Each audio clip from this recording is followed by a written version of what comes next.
9장 한 장 전체를 묵상하려고 합니다. 사실 9장 한 장 전체를 통해서 무비보셋이라는 한 인물이 등장하고요. 그 무비보셋에 관한 일화를 9장 전체가 기록하고 있습니다. 9장 전체는 오직 그 무비보셋에게 베풀어진 하나님의 은혜를 중심으로 전개되고 있는 것입니다. 우리가 이 상황을 약간 알 필요가 있습니다. 우리 앞에 보시면 8장 15절에 이렇게 기록하고 있습니다. 8장 15절에 다윗이 온 이스라엘을 다스려 다윗이 모든 백성에게 정의와 공의를 행할세. 다윗의 삶은 숨가쁜 삶이었습니다. 그런데 그가 그 숨가쁜 삶을 이제 막 살아내고 이제 안정적인 이스라엘이라는 한 국가의 왕이 되어서 그 나라를 정의와 공의로 섬기는 그러한 위치에 이르게 된 것입니다. 그리고 그 나라를 공의와 정의로 섬길 수 있는 환경이 되었어요.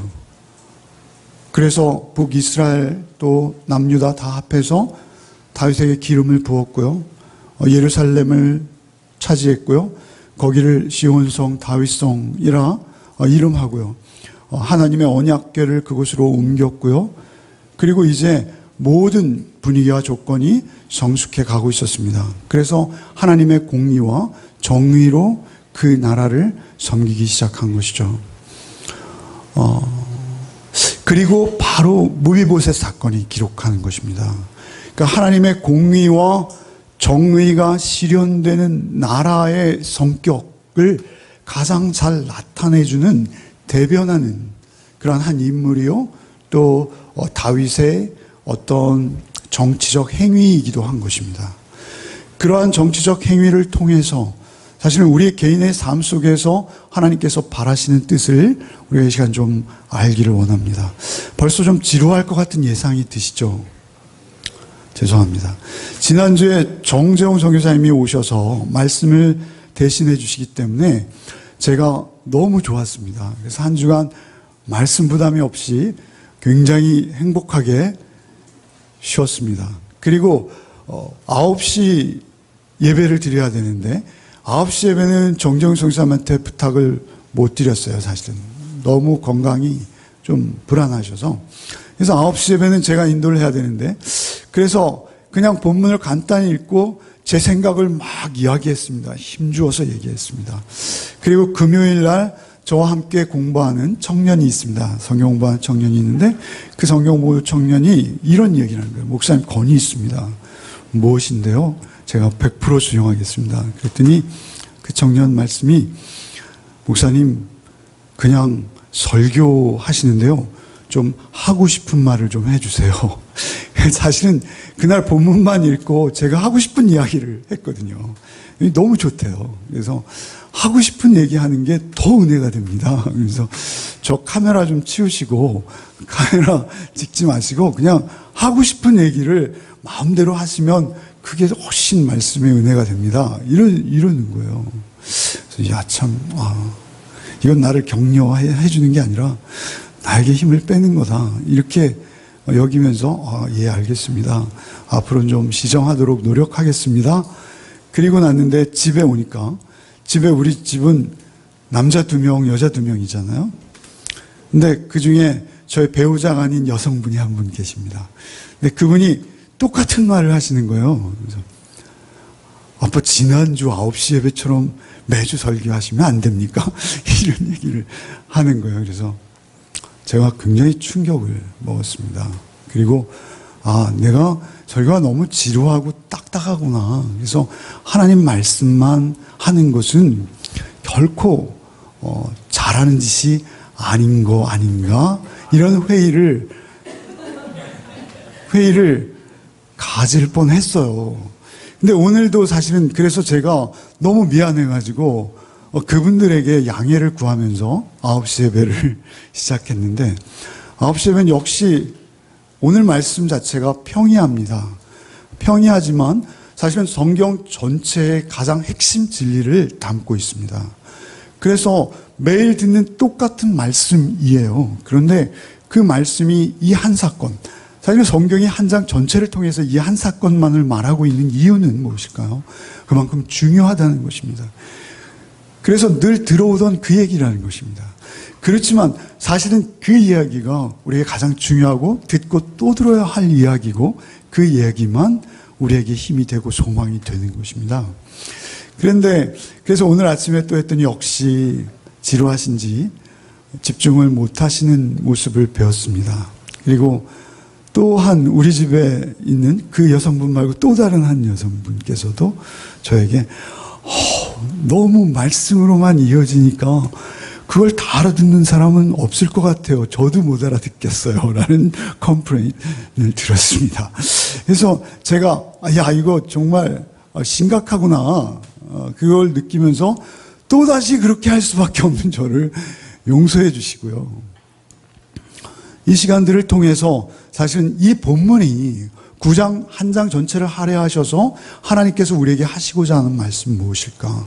사실은 나라의 이야기잖아요. 나라의 이야기이기 때문에 우리에게 멀리 들릴 수 있습니다.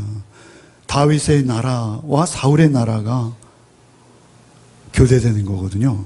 그런데 그 나라의 이야기는 사실 여러분 우리의 이야기입니다. 왜 그런지 아십니까? 우리 개인의 삶이 모여서 나라를 이루기 때문에 그렇습니다. 그 나라의 정치 수준이 어떠하면 우리의 수준이 어떠한 것입니다. 그 나라의 지도자들의 수준이 어떠하면 우리의 수준이 그대로 반영된 것입니다. 그렇기 때문에 우리가 이 본문을 통해서 하나님께서 우리가 어떤 나라 되기를 원하시는지 또 성경 말씀은 전체적으로 보면 결국 하나님의 나라를 설명하고 있는 것입니다. 그 나라의 세 가지 요소 중에 하나님께서 통치하시는 그 하나님의 나라라는 그 입장에서 우리가 이 말씀을 보아야 되는 것입니다. 사실은 이 본문은 사울의 나라와 다윗의 나라가 비교되고 있습니다. 다윗의 나라를 한마디로 규정한다면요, 이젠 나라가 정의와 공의로 다스려집니다 라는 시작과 함께 무엇이냐면 다윗은 자기의 정치적인 숙적이요 원수 관계일 수 있는 사울, 그죠? 그 정치적인 원수요 영원한 숙적이 될 수밖에 없는 그 사울의 집을 찾아서 오히려 그를 수소문해서 그를 찾아내어서 사랑과 용서로 섬기는 것입니다. 그냥 말로만 섬기는 것이 아니라 매일 하루에 먹는 세 끼 식사의 식탁에 그를 앉히고 용서하고 사랑하고 아픔을 나누고 기쁨을 공유하는 그런 아름다운 공동체를 세워가는 것, 그것이 하나님의 나라라는 것을 우리에게 설명하기 원하시는 것입니다. 사실은 이것은 원수를 찾아내서 사랑하는 것입니다. 그것이 우리에게 얼마나 부담스럽고 불가능한 일입니까? 그러나 사실 하나님께서는 우리에게 그런 나라를 이루시기 원하시는 것입니다. 1절부터 3절을 한번 읽어보겠습니다. 다윗이 이르되 사울의 집에 아직도 남은 사람이 있느냐? 내가 요나단으로 말미암아 그 사람에게 은총을 베풀리라 하니라. 사울의 집에는 종 한 사람이 있으니 그 이름은 시바라. 그를 다윗 앞으로 부르매 왕이 그에게 말하되 내가 시바냐 하니 이르되 당신이 종이니이다 하니라. 왕이 이르되 사울의 집에 아직도 남은 사람이 없느냐? 내가 그 사람에게 하나님의 은총을 베풀고자 하노라. 시바가 왕께 아뢰되 요나단의 아들이 하나 있는데 다리를 저는 자니이다 하니라.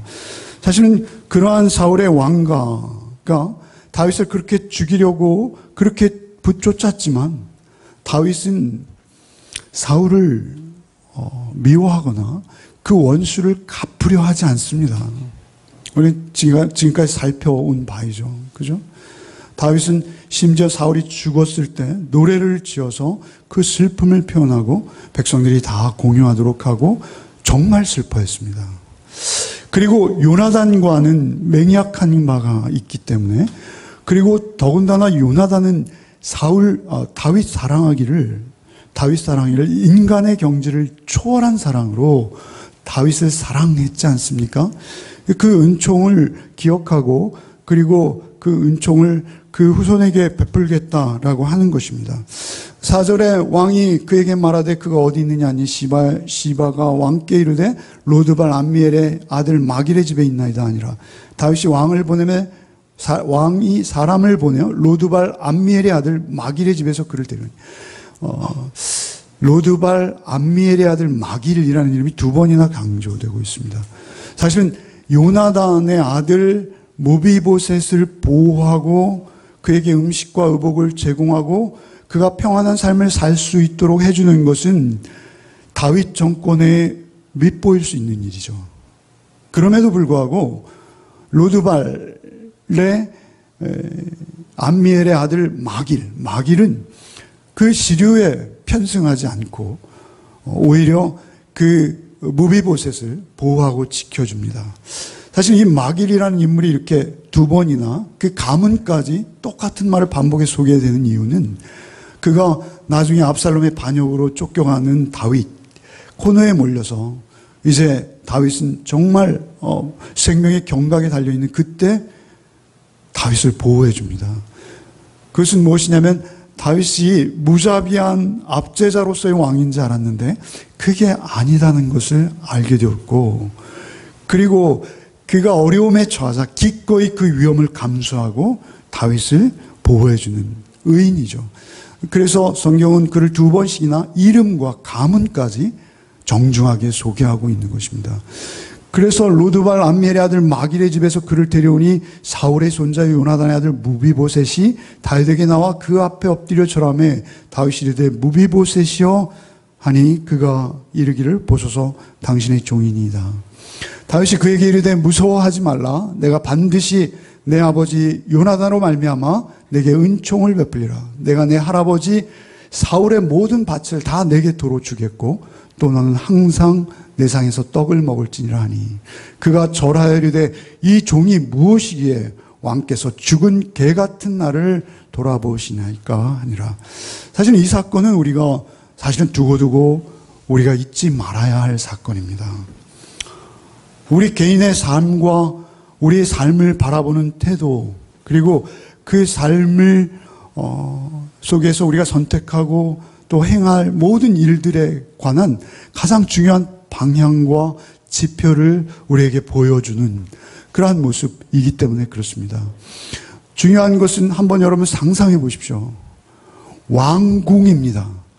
이미 히람의 도움으로 아름다운 돌들과 그 레바논의 백향목으로 엄청난 궁궐을 지었어요. 그리고 시종들이 아름답게 차려있고 참으로 만조백관이 도열하고 있죠. 그 왕궁의 문이 열립니다. 그리고 초라하고 남루한 한 사나이가 양쪽 발을 다 접니다. 장애인 중에 주석에 보면 홀로 보행을 할 수 없는 그러한 심각한 장애라고 학자들은 말하고 있어요. 그렇게 양쪽 다리를 5살 때 후천적으로 그가 유모의 품에서 떨어지는 바람에 부러진 것을 관리하지 못해서 뼈가 엇갈려 있는 그러한 장애인인 그가 홀로 왕의 앞에서 누구의 부축을 받을 수도 없지 않습니까? 거의 기다시피 해서 그 화려한 왕궁을 기어 나와서 다윗 앞에 홀로 절하고 예의를 다 갖추고 홀로 일어서는 그 모습을 상상해 보십시오. 얼마나 치근하고 초라한가. 그리고 또 그 반면에 그 왕궁은 얼마나 화려한가. 사실은 그가 자기의 삼촌인 이스보셋이 다윗의 정권에 대항하다가 암살된 것을 경험한 지 얼마 되지 않았습니다. 그가 어찌되었던 그 화려한 왕궁에 자기가 불려나갈 때의 그의 불안함은 우리의 상상을 초월할 것입니다. 이제 죽는구나 이렇게 여겼을지도 모르겠습니다. 다윗이 그에게 무서워하지 말라 이렇게 말하고 있습니다. 무서워하지 말라. 사실은 그 화려한 왕궁과 그리고 그 왕궁에 그 들어가서 왕 앞에 예의를 갖추는 무비보셋의 표정은 창백했을 것입니다. 아마 떨고 있었을 것입니다. 그런데 그를 향해서 두려워 말라 무비보셋아 이름을 미리 숙지하고 그 이름을 다정하게 왕이 불러주는 것입니다. 사실은 이 모습은 무엇을 예표하고 있을까요? 다윗은 신약성경의 첫 줄 말씀드린 대로 다윗의 자손 예수 그리스도의 세계라 이렇게 시작되지 않습니까? 다윗은 예수를 예표하는 인물입니다. 그렇다면 예수께서 우리의 왕 되시는데요. 그 은혜의 왕 되신 예수께서 우리를 향해서 부르시는 부르심이 있어야 합니다. 그렇게 부를 때 우리는 두려울 수밖에 없습니다. 베드로가 어떻게 반응합니까? 주여 나는 죄인이오니 나를 떠나소서. 이것이 죄인된 우리가 하나님의 임재 앞에 경험하는 것이죠. 어쨌든 무비보셋은 굉장히 두려워하고 있었고 그리고 다윗은 두려워 말라 이렇게 그를 위로합니다. 그리고 두 가지 약속을 합니다. 사울의 모든 밭을 다 내게 도로 주겠다. 사울의 밭은요, 그가 임금으로서 왕으로서 소유하고 누렸던 밭들입니다. 보통 평민이 가지는 그런 규모가 아닐 것이죠. 근데 그런 규모를 너에게 도로 주겠다. 이렇게 말하는 것이 상당히 쉬운 일이 아니죠. 정치적인 대적자가 될 수 있습니다. 우리가 세바의 반란이나 이후에 있는 사건들, 그죠? 시므이가 다윗을 쫓아오면서 저주하고 욕하는 그러한 모습들을 보면 사실 언제나 정치적인 반대 세력은 있는 것이고 반대 세력들이 가장 귀하게 보는 사람은 사실은 적법한 통치자의 권위를 이어받는 사울, 요나단, 무비보셋으로 이어지는 장남들이죠. 그런 정치적 대적이 될 수 있는 그를 끝까지 찾아내서 그가 말로만이 아니라 정말 삶의 파트너로 그를 초대하는, 그런데 그에게 어떤 재산상의 회복을 주는 것이죠. 무서운 것입니다. 그에게 칼자루를 쥐어주는 것일 수도 있습니다. 그런데 사울의 모든 밭을 다 내게 도로 주겠고 또 너는 항상 내 상에서 먹을 것이다. 항상. 중요합니다. 이것을 4번씩이나 성경은 말하고 있습니다. 7절에 또 너는 항상 내 상에서 떡을 먹을지니라. 10절에도 무비보셋은 항상 내 상에서 떡을 먹으리라. 11절에도 무비보셋은 왕자 중 하나처럼 왕의 상에서 먹을 것이라. 또 13절에도 항상 왕의 상에서 먹음으로 항상 4번씩이나 강조하고 있는 것이죠. 사실 우리가 성경을 통해서 보면요, 항상 왕의 상에서 밥을 먹는 자는 왕자 외에는 불가능한 것이죠. 여러분, 요셉이 옥에 갇혔을 때 술 맡은 관원장 있지 않습니까? 그는 사실은 술만 갖다 바치는 것이 아니라 술을 마실 때 바로의 이야기 상대가 되는 거예요. 국사를 논하는, 마치 요즘으로 말하면 비서실 실장이나 수석 비서관 정도 되는 위치인 것입니다. 그렇게 그가 이제 무비보셋과 매일 하루의 3끼를 같이 나누겠다는 것입니다. 우리가 슬픈 일을 당해도요, 대통령 만나기 어렵습니다. 그죠? 더군다나 그 시대의 임금인데요, 그 앞에서 하루의 3끼를 같이 나눌 수 있다는 것은 엄청난 권력의 복권입니다. 사실은 무비보셋은 5살 때 이후로 왕궁에 들어가 본 적이 없는 그런 신분이잖아요. 그런데 그런 그가 왕궁에서 이제 살게 된 것입니다. 그래서 항상 내 상에서 떡을 먹을지니라 라고 말하자 그 무비보셋이, 그 초라하게 엎드려 있는 무비보셋의 감격에 겨워서 이렇게 말하는, 이 종이 무엇이기에 왕께서 죽은 개 같은 나를 돌아보십니까? 유대인들에게 있어서 개는요, 가장 저주스러운 짐승입니다.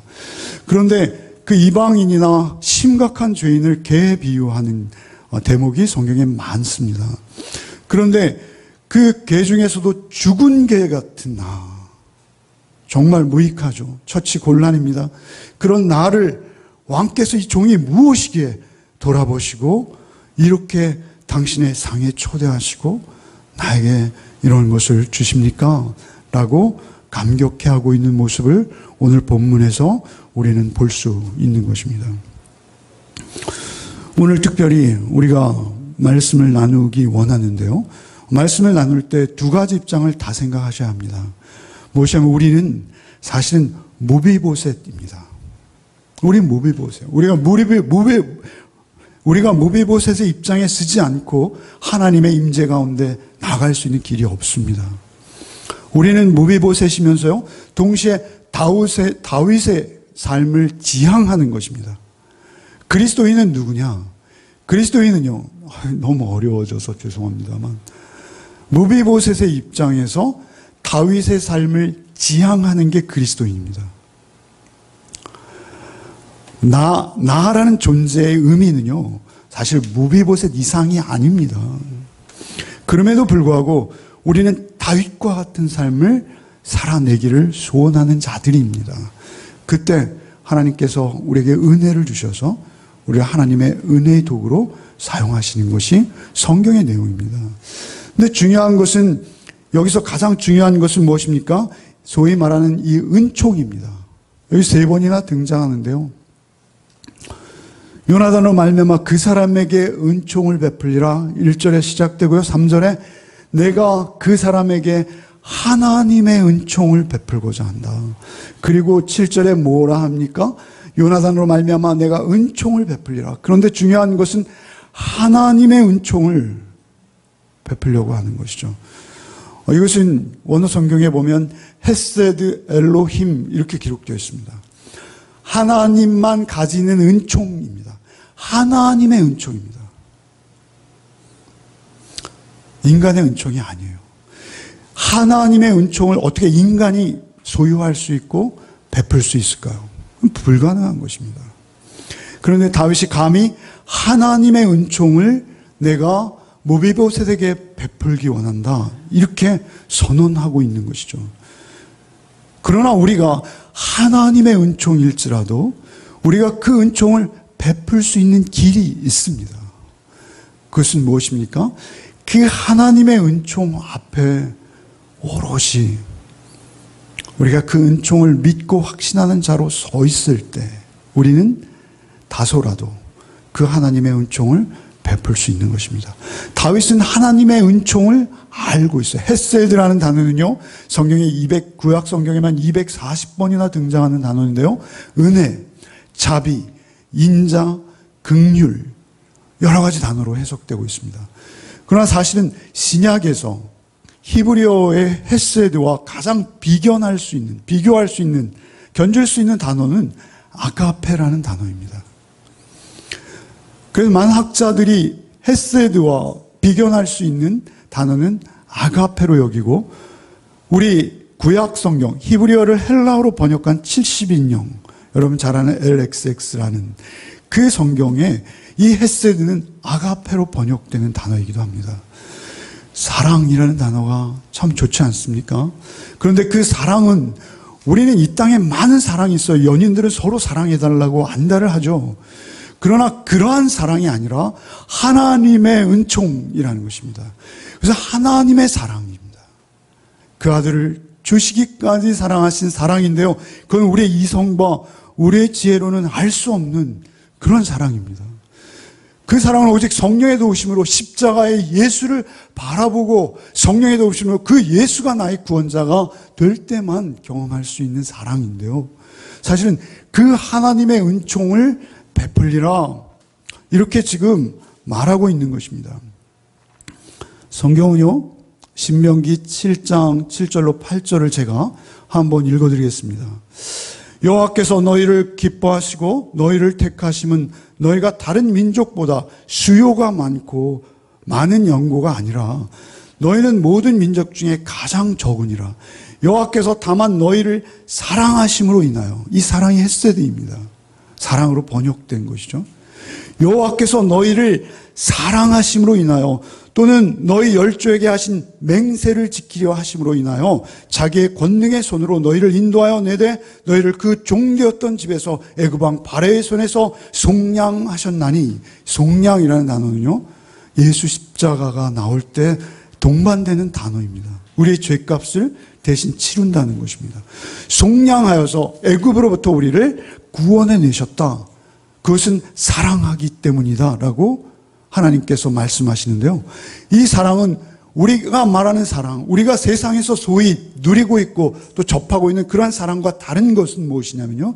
그 사랑은 우리의 인류의 역사와 함께 하나님의 약속으로 누누이 선언되어지고 반복되어서 계속 거듭거듭 우리에게 언약으로, 약속으로, 성경책으로 우리에게 주어진 성경책을 근거로 한 사랑입니다. 여러분, 그 사랑은요, 우리가 어디 다른 곳에 비견하거나 찾을 수 있는 그런 사랑이 아닙니다. 오직 성경에만 기록되어 있는 사랑입니다. 그래서 헤세드는 우리가 규정할 때 한 줄로 규정한다면 언약적 사랑, 하나님께서만 보이실 수 있는 일방적인 하나님으로부터 말미암은 언약적 사랑이라고 헤세드를 규정할 수 있는 것입니다. 그래서 이스라엘을 출애굽시키시고 그들을 속량하셔서 그들의 종되고 노예되었던 그 값을 치르시고 그들을 인도하여 내신 이유는 다윗이 성전을 건축하려 했죠. 그러나 하나님께서는 그런 외형적인 것이 아니라 하나님의 나라는 오직 나의 헤세드 안에 있는 것이요. 그리고 그 헤세드가 너희들을 통해서 실현되어질 때 그 안에 하나님의 나라가 임하는 것이다. 하나님의 통치가 임하는 것이다. 라는 것을 우리에게 설명하고 있는 것입니다. 그 좋은 말씀을 이렇게 딱딱하게밖에 전하지 못하는 저를 용서하십시오. 그러나 여러분들 성령의 도우심으로 그 사랑에 매이고 그 사랑에 붙들려서 여기까지 이르신 줄 압니다. 예레미야 31장 3절에 나 여호와가 옛적에 이스라엘에게 나타나 이르기를 내가 무궁한 사랑으로 너희를 사랑하는 거로 인자함으로 너희를 인도하였도다. 이렇게 말씀하세요. 영원하세요. 무궁하세요.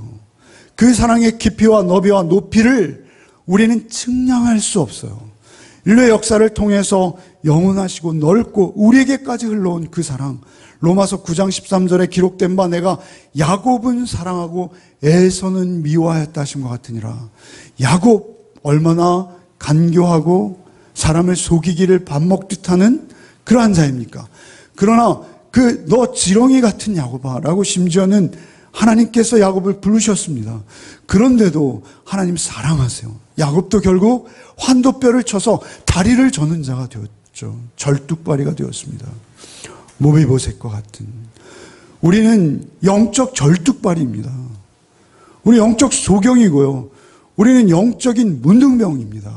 그럼에도 불구하고 하나님이 모비보셋, 아니 그보다 더한 우리를 향해서 하나님이 찾아오시는 거예요. 에베소 2장 4절에 긍휼에 풍성하신 하나님이 우리를 사랑하신 그 큰 사랑을 인해서 우리가 하나님 앞에 나가는 것이죠. 우리가 요나단과 다윗의 이야기를 하면서 동성애자들은 요나단과 다윗이 동성애라는 거예요. 참. 그런데 요나단과 다윗의 사랑은 그런 어떤 다른 사랑이 아니라 하나님으로 말미암은 사랑이죠. 그런 헤세드의 사랑이 아니면 요나단이 자기의 왕직과 계승할 왕위를 기꺼이 내려놓고 다윗을 섬길 수 없습니다. 그것은 절대자 하나님 앞에서 두렵고 떨림으로 그 사랑을 받아본 자가 그 사랑이 첫째가 되었을 때 자기가 물려받을 왕위조차도 사소해 보이는 그런 사랑입니다. 중요한 것은 그 사랑으로 서로 사랑했어요. 그래서 요나단으로 말미암아 그 사람에게 은총을 베풀리라 이렇게 말하고 있는 거예요. 그러니까 결국 7절에도 다시 요나단으로 말미암아 내게 은총을 베풀리라 두 번 반복하고 있는 것이죠. 사무엘상 18장 3절에 보면 요나단은 다윗을 자기 생명같이 사랑하여 더불어 언약을 맺었으며 다윗이 요나단에게 이렇게 언약을 맺었다. 이렇게 쭉 설명되고 있죠. 중요한 것은 그 사랑이 언약으로 발전하는데요. 그 언약은 오직 그 헤세드의 사랑을 근거로 한 언약인 거예요. 좀 더 내러티브하게 해야 되는데, 이야기체로 해야 되는데, 그죠? 요나단과 다윗의 그 절절하고 아름다운 사랑을 제가 막 흥분해서 성경의 말씀만 계속 토해내고 있는 걸 용서하십시오. 그러나 요나단이 다윗을 사랑한 사랑, 이렇게밖에 설명을 못하죠. 너무나 엄청난 사랑이기에. 다윗이 요나단에게 이렇게 말합니다. 사무엘상 20장 8절에 그런즉 원하건대 내 종에게 인자히 행하라. 내가 내 종으로 여호와 앞에서 너와 맹약해 하였음이라. 그러나 내게 죄악이 있거든 내가 친히 나를 죽여라. 나를 내 부친에게로 데려갈 것이 무엇이냐. 이것은 무엇이냐면요, 요나단에게 다윗이 너와 내가 여호와의 이름으로 헷세대의 사랑으로 맹약했지. 그 맹약한 것에 근거해서 만약 내가 너의 아비와 비교해서 내가 틀렸으면 나를 여기서 죽여라. 그러나 만약 하나님 앞에서 내게 긍휼이 있다면, 내가 맞다면 네가 네 아버지의 의중을 정확히 알아서 나에게 전해주라. 이 말을 부탁하면서 그 헷세드의 언약의 사랑을 다윗이 들고 나옵니다. 그게 20장 8절이에요. 여러분 큐티 하셨잖아요. 처음 듣는 것처럼 표정을 하시면 안 됩니다. 그런가 하면 또 사무엘상 20장 42절에 요나단이 다윗에게 이르되 평안히 가라. 우리 두 사람이, 다윗이 이번엔 요나단에게 하는 것입니다. 다윗이 이르되 평안히 가라. 우리 두 사람이 여호와의 이름으로 맹세하여 이르기를 여호와께서 영원히 너와 나 사이에 계시고 내 자손과 내 자손 사이에 계시리라 하였느니라. 다윗이 일어나 떠나고 요나단은 성으로 들어오니라. 실질적으로 다윗도 그 맹세를 요나단 앞에서 말하고 있습니다. 그리고 그게 실현된 것이 바로 오늘 본문인 것입니다. 그러니까 하나님의 나라는 그 헷세대의 사랑의 근거에서만 펼쳐질 수 있고 그 헷세대의 사랑으로 우리에게 드러나게 되는 것입니다. 결국은 이 모든 헷세대의 사랑은 어디로부터 출발하는 것입니까? 하나님으로부터만 출발하는 것입니다. 그러니까 우리가 세상의 사랑, 세상의 지혜, 세상의 명예, 세상의 어떤 처세, 이런 것들이 우리의 삶의 주가 되어서는 안 됩니다. 그러한 것들은 굉장히 부수적인 거예요. 우리에게 있어서 오직 하나, 우리의 양식은, 날마다 우리가 먹어야 될 양식은 하나님의 사랑, 바로 그 헷세드의 사랑인 것입니다. 사울의 나라와 다윗의 나라가 대비되고 있는데요. 여러분, 우리 개인적으로 내가 사울의 나라에 속한 자인가, 하나님의 나라, 다윗의 나라에 속한 자인가를 아는 것이 중요합니다.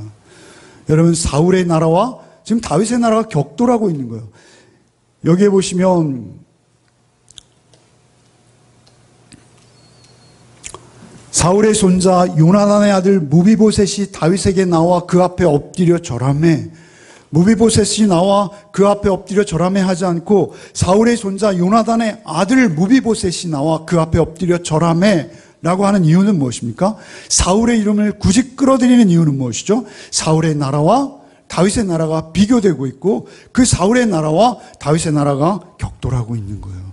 그런데 결국 그 사울의 나라가 다윗의 나라 앞에 무릎을 꿇고 엎드리는 것입니다.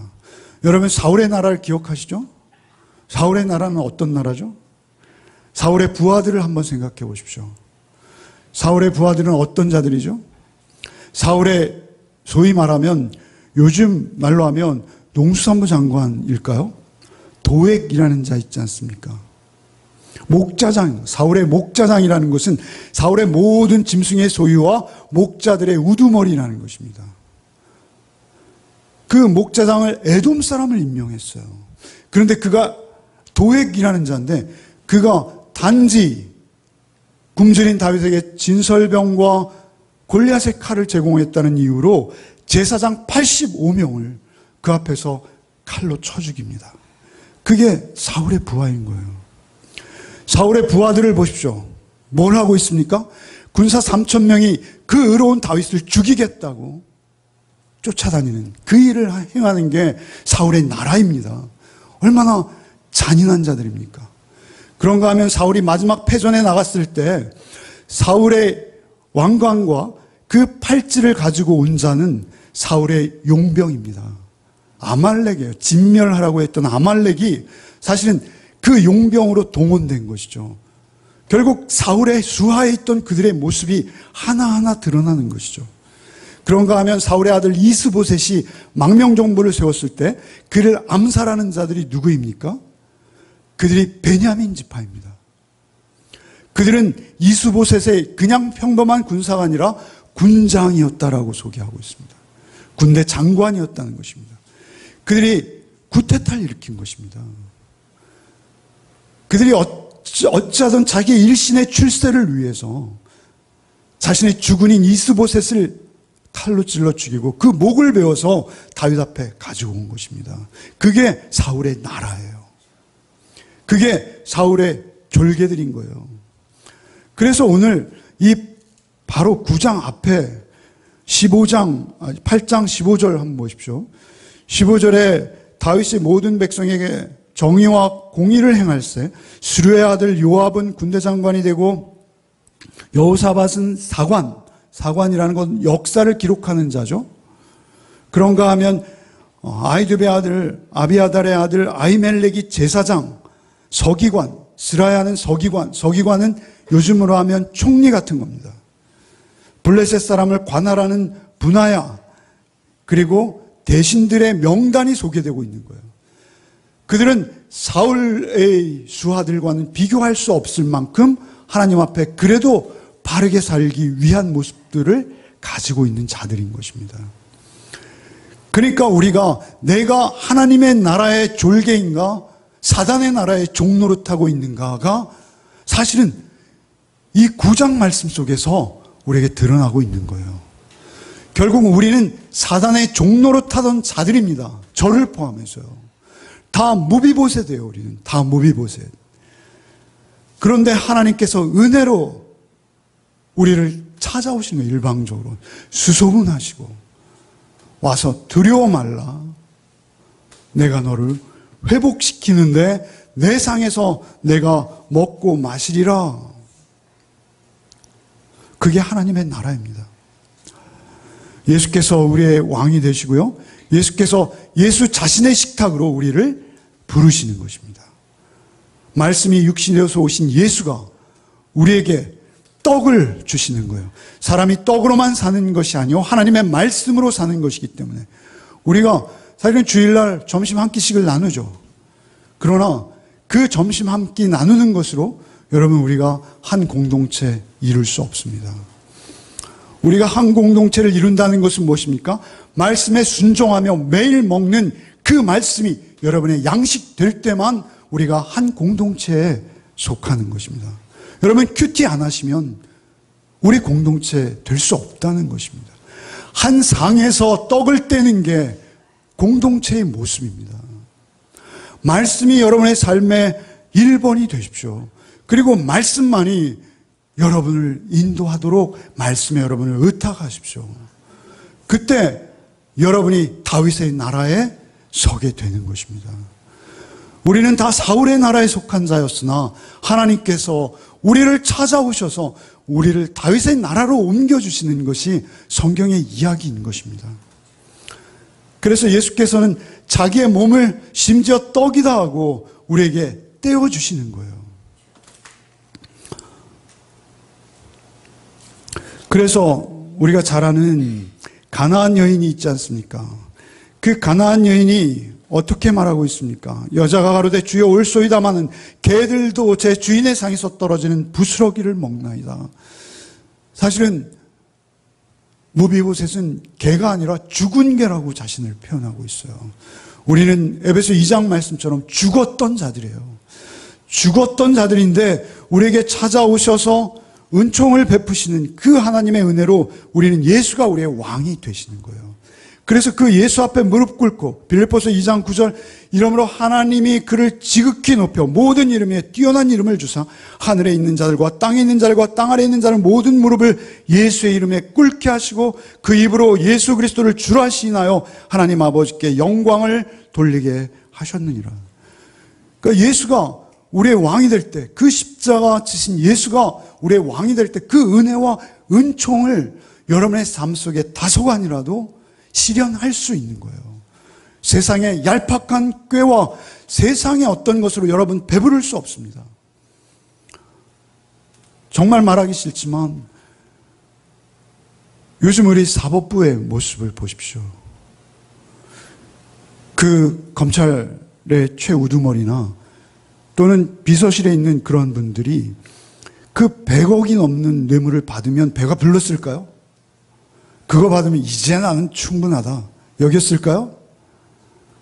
더 배고플걸요? 여러분 요즘 재벌그룹의 총수의 동영상이 파문을 일으키고 있잖아요. 여러분 그 제공된 동영상에만 5번이나 반복했다는 거예요. 그런 일들을. 그러면 6번 하면 만족할까요? 아니, 그 동영상에 5번만 되어 있습니다만 그 이상 했는지 누가 알겠어요. 그러나 중요한 것은 그 이상이나 이하가 아니라 아무리 그 짓을 해도 그는 채워지지 않습니다. 우리는 기본적으로 그러한 모든 것을 우리는 절대 채워질 수 없는 존재라고 성경이 말하고 있기 때문에 그래요.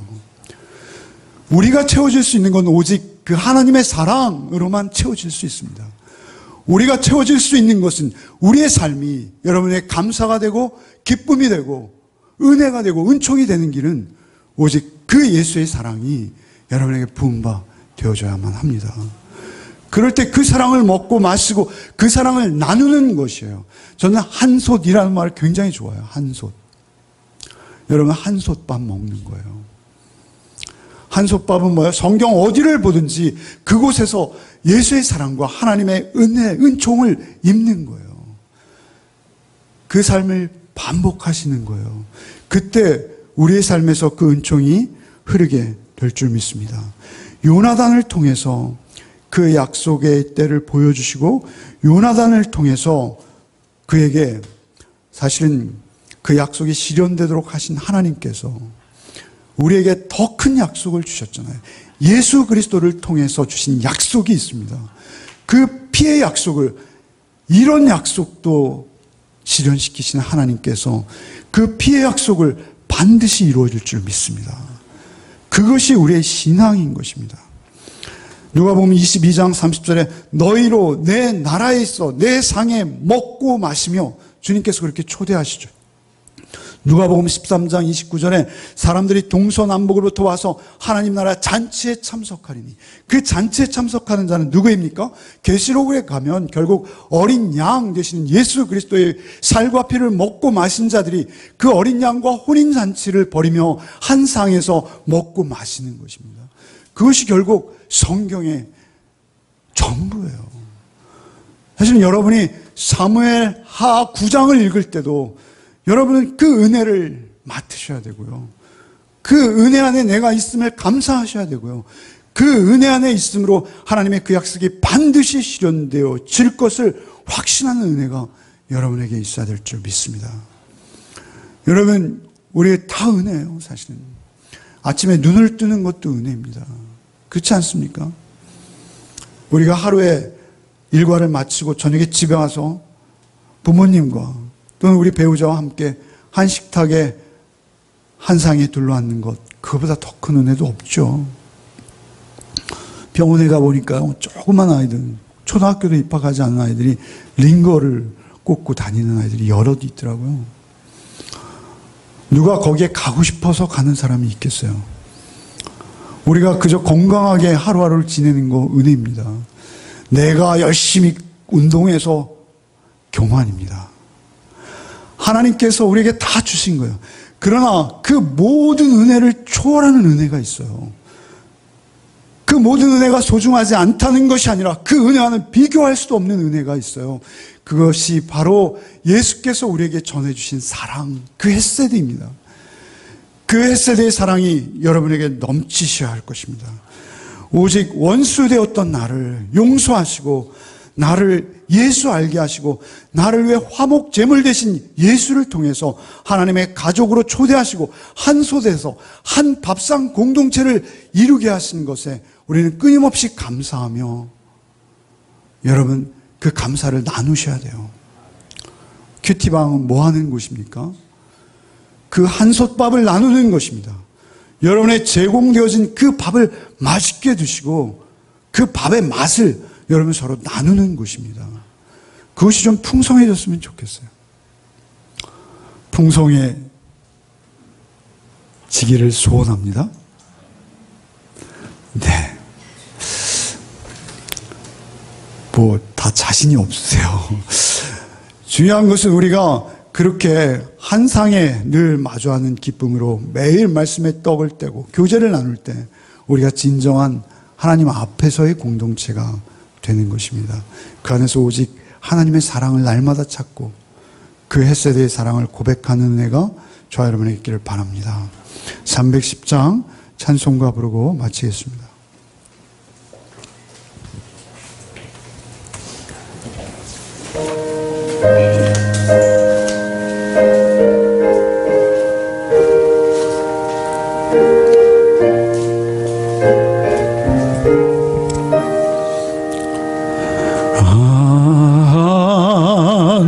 하나님의 은혜로 있을 데 없는 자 왜 구속하여 주인인지 난 알 수 없도다.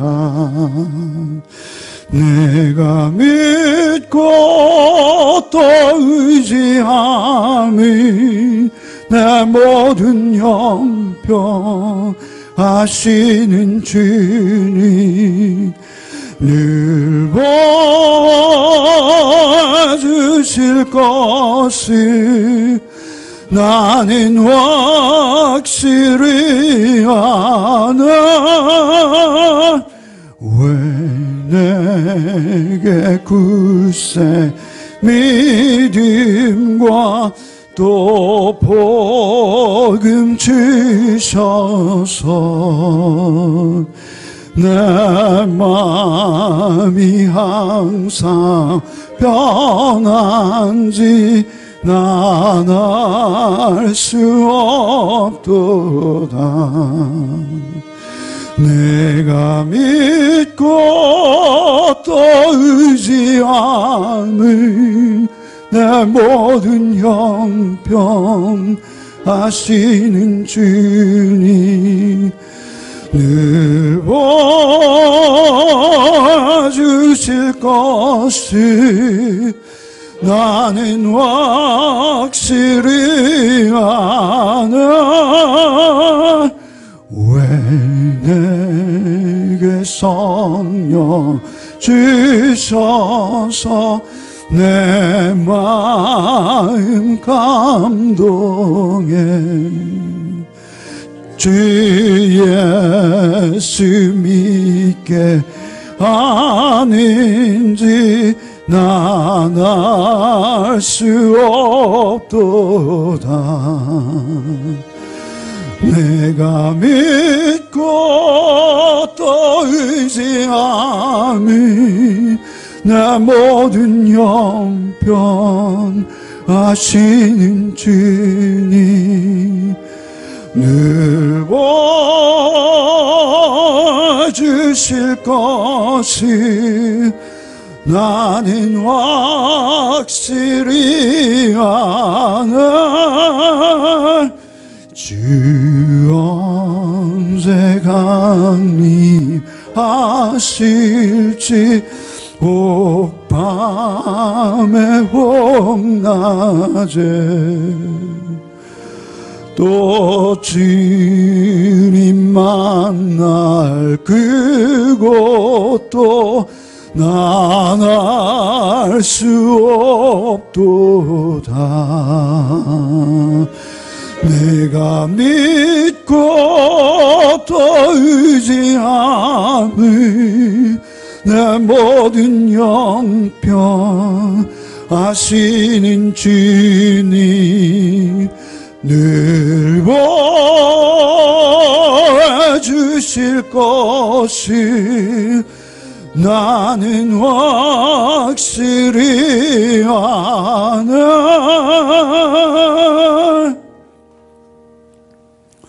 이 종이 무엇이기에 왕께서 죽은 개 같은 나를 돌아보시나이까. 참으로 이 무비보셋의 고백이 나의 고백임을 고백합니다. 주님, 나 같은 것을 이토록 냄새나고 추한 나를 마다하지 아니하시고 주님, 나를 위해서 피 흘리시고 십자가 지신 주님의 은혜만 우리의 삶의 주인 되기를 원합니다. 그 은혜의 주께서 우리의 왕 되시기를 원합니다. 그 은혜의 주, 왕 되실 때 우리가 은혜의 왕 노릇하게 될 줄 믿습니다. 하나님, 우리 안에 우리의 죄된 본성과 욕심을 따라 그 욕심에 우리를 맡기고 그 욕심이 우리의 왕 노릇하는 자가 아니라 하나님의 인애, 그 헤세드, 그 은혜가 우리의 삶 속에 늘 잠시도 떠나지 아니하고 우리의 삶을 인도하게 하여 주옵소서. 그럴 때 우리의 삶을 통해서 그 은혜의 자락이 우리의 주변을 덮을 수 있도록 하나님께서 우리에게 은총 베풀어 주옵소서. 한 주간의 삶도 오직 주께 올려 드리오며 우리를 그 크신 은총으로 구원하신, 그 은총의 십자가의 피로 구원하신 예수 그리스도의 이름으로 기도하옵나이다. 아멘. 이제는 우리 구주 예수 그리스도의 은혜와 하나님 아버지의 크고도 그 깊이와 너비와 높이를 알 수 없는 극진하신 사랑과 성령의 교통감화 충만케 하시는 은총이 오직 내가 무비보셋임을 인정하고 오직 다윗과 같은 삶을 살기를 원하며 또 한 주간의 삶 속으로 흩어진 우리 가족들 위해 이제로부터 영원토록 함께 계시기를 축원하옵나이다. 아멘.